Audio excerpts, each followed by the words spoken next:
Okay, what's done can be undone. All I'm saying is just let's take a week or two. We're in this together, okay? So I'm gonna go get your printer, and then we're gonna get the hell out of here. Wait, Jimmy! Jimmy!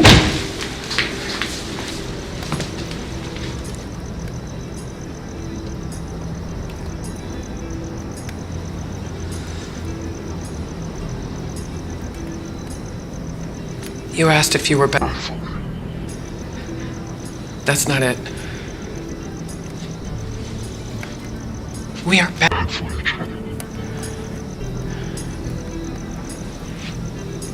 Kim, don't do this.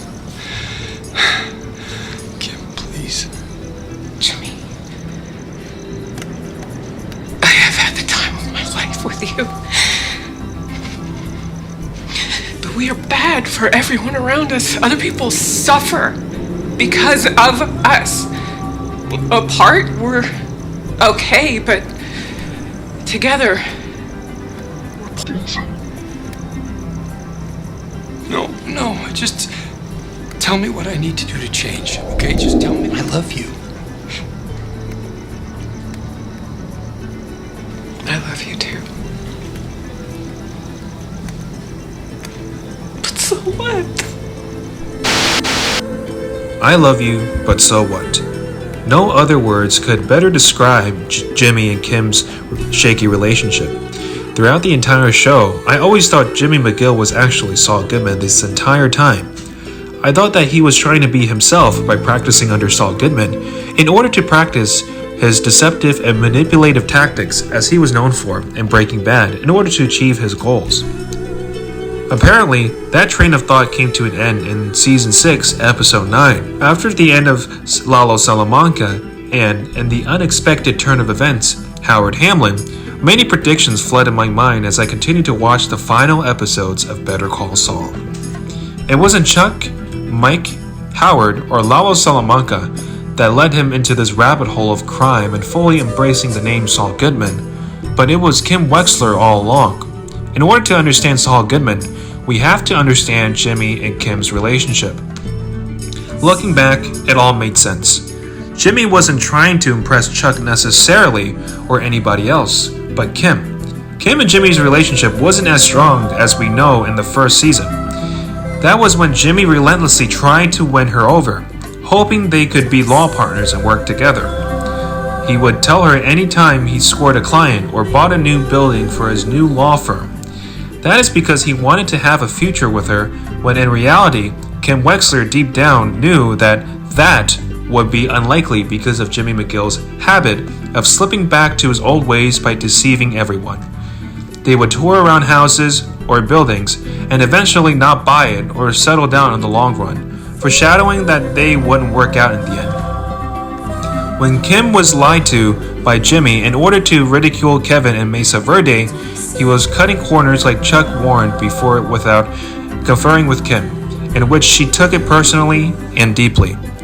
At that point, she knew that Jimmy and her wouldn't work out in the end, so she tried to deny this by marrying Jimmy so they are inseparable.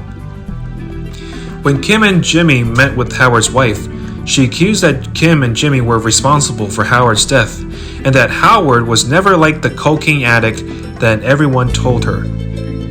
Kim stepped up and lied that she saw Howard once had his head down in the office and was This scene was significant since Kim has probably made up her mind that she cannot continue to be with Jimmy and was a final act that she pulled off as her last gift for Jimmy, saving Jimmy's ass.